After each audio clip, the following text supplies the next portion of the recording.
You know, I can't quite put my finger on it, but there's something in this movie that I want to blame for all my problems.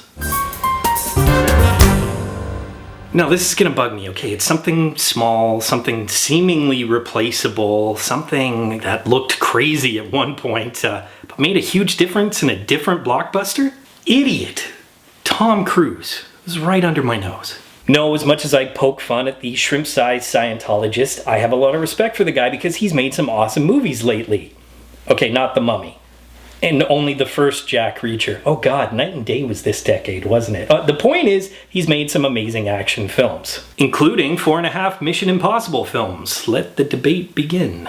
Really, think about how synonymous he is with the Mission Impossible franchise. A franchise that has been around for over 2 decades. A franchise that, for 4.5 films, has garnered the respect of audiences and critics alike. And a franchise that has employed amazing filmmakers like Brian De Palma, J.J. Abrams, and Brad Bird. Not to mention, of course, the Mission Impossible 2 employed Dove Wranglers. Oh, and Doug Ray Scott, he needs work. And as couch-jumping crazy as Cruise has been in days past, you have to respect the man's work ethic. He always pushes himself. He tries to be bigger and better, and he doesn't repeat the same mistakes twice, like attempting an Irish accent or playing a vampire. Right, back to the work ethic. Here's the thing. Tom Cruise is a producer. He's been a star for over 30 years. He can choose his own projects, and he can buy and sell fake wives like they were nothing. The real point is, he's 56. He doesn't need to do his own stunts. I guess 56 is like 29 in Scientology years, which is why Battlefield Earth felt like it was 14 hours long, right?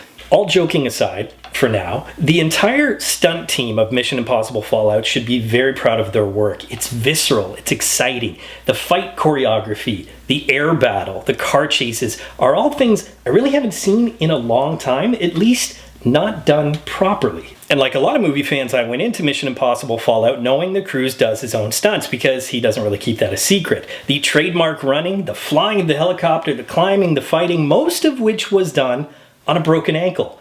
I actually kept asking myself, what does this guy have to prove? Because I couldn't believe he went to those lengths. So it is the first time that Real School will use this in the positive connotation. Tom Cruise, are you for real?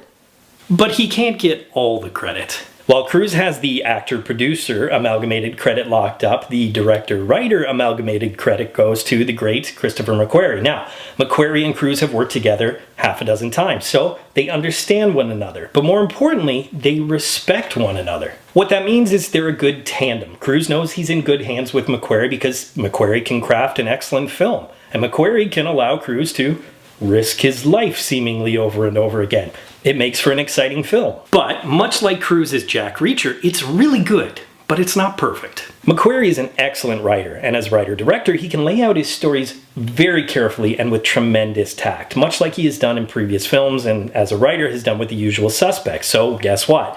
Mission Impossible Fallout is filled with twists, and most of them work. Of course they do. It's a Mission Impossible film. But some of the twists you saw coming because they were telegraphed. But really, that's kind of my only complaint about this film. Yes, this movie surprised me more often than not, which doesn't really happen with me in a lot of movies. And one of those pleasant surprises was Vanessa Kirby's White Widow, an antagonistic character who was absolutely captivating every time she was on screen. That wasn't just because of her striking beauty, even though that had a lot to do with it, but the character herself is actually the daughter of Vanessa Redgrave's Max from the first Mission Impossible. Now, Max was one of my favorite characters in that first one, and her grace, her charm, her wit, and her danger is picked up perfectly by Kirby and makes that character a lot of fun to watch. All I know is apparently I need to watch The Crown.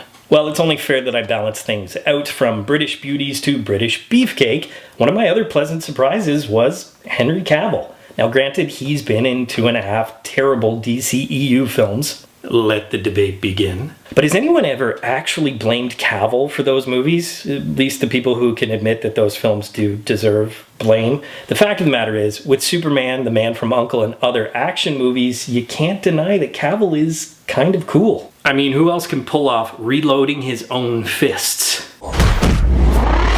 Man, that is the ultimate power move. That makes everything seem more masculine. I have allergies.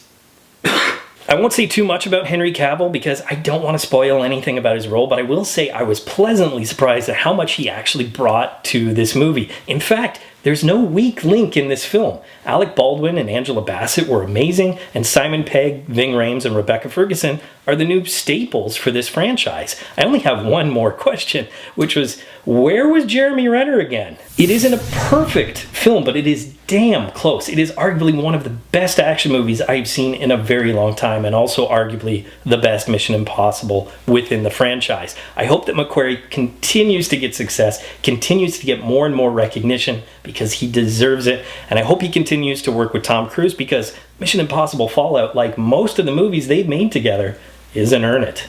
Just on a related note, not only was the film amazing, but that trailer was one of the best trailers I've ever seen as well. But the poster, that could use a little work. Wait. I actually think I can fix this. And there you go.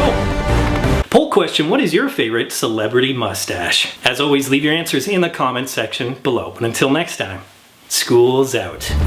Hey Real students, thanks for watching. If you want to subscribe to Real School, click that round Real School logo right beside me. Also click that damn notification bell so you're aware of all of Real School's new content. You can follow me on Twitter, and of course, if you get anything out of Real School, you can always give a little back. Just click the link in the description below or the button down there, and you can become part of my Patreon team.